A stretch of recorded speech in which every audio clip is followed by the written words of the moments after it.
बिहार और यूपी की हिंसा और जंगलराज पर फिल्म और वेब सीरीज बनाने वाले बॉलीवुडियों ने बंगाल को नजरअंदाज किया। शायद इसलिए क्योंकि बंगाल में हो रही हिंसा को हमेशा सरकारी सपोर्ट रहा है। हत्याओं का चूल्हा ओढ़े बंगाल का लोकतंत्र।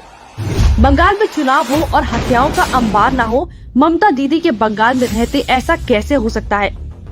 बंगाल में एक बार फिर कुछ ही दिनों में 75,000 सीटों पर पंचायत चुनाव होने वाले हैं और हत्याओं का दौर शुरू हो चुका है। 9 जून को नामांकन के पहले ही दिन बंगाल के खारग्राम में एक कांग्रेस कार्यकर्ता की नजदीक से गोली मारकर हत्या कर दी गई। शर्मनाक बात यह है कि इस हत्या के आरोप में लोकतंत्र की दुहाई देने वाली ममता की पार्टी के नेता को गिरफ्तार किया गया है। उसके पास से तमंचा भी बरामद हुआ है। ममता बनर्जी की नजर में क्या ये लोकतंत्र है? यही नहीं, उत्तरी दिनाजपुर जिले में गुरुवार को चुनाव के लिए नामांकन दाखिल करने जा रहे लेफ्ट कांग्रेस के 3 कार्यकर्ताओं को गोली मार दी गई। क्या इससे लोकतंत्र खतरे में नहीं आता? इतना ही नहीं, ममता बनर्जी ने सिफारिश कर अपने सबसे भरोसेमंद अधिकारी राजीव सिन्हा को चुनाव आयुक्त बनवा दिया। इससे पहले राजीव सिन्हा पश्चिम बंगाल के मुख्य सचिव थे। अब भरोसेमंद अधिकारी को कोई चुनाव आयुक्त क्यों बनवाएगा, ये तो समझ ही सकते हैं। 3 साल बाद भी झारखंड को नहीं मिला नेता विपक्ष। झारखंड में कांग्रेस की वही गठबंधन वाली सरकार है। वही कांग्रेस जिसके नेता राहुल गांधी विदेशी मंचों से भारत के लोकतंत्र को बचाने की दुहाई देते रहते हैं, लेकिन खुद की सरकार में कितना लोकतंत्र बचा है ये नहीं बताएंगे।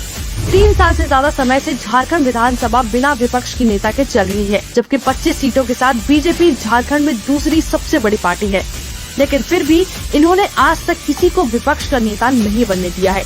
लुटेरों की ये मंडली बिना विपक्ष के नेता के झारखंड की जनता के हितों के साथ क्या क्या समझौता कर रही होगी, ये तो आप समझ ही गए होंगे। बदजुबानी या लोकतंत्र की हत्या। राहुल गांधी की बदजुबानी की सजा के कारण जब उनकी सांसदें चली गई, तब कांग्रेसी चमचों और विपक्षी नेताओं ने इसे लोकतंत्र की हत्या होना बताया था। जब कांग्रेस ने 91 बार राज्यों में राष्ट्रपति शासन लगाकर जनता के द्वारा चुनी हुई सरकारें गिरा दी थी, तब लोकतंत्र की हत्या नहीं हुई थी। असल में लोकतंत्र को बचाने का दिखावा करने वाले विपक्ष की लड़ाई लोकतंत्र बचाने के लिए नहीं है। इनकी लड़ाई सालों से जमाए गए भ्रष्ट सिस्टम को बचाने की लड़ाई है, जिसके बल पर ये सालों से राज करते आए हैं।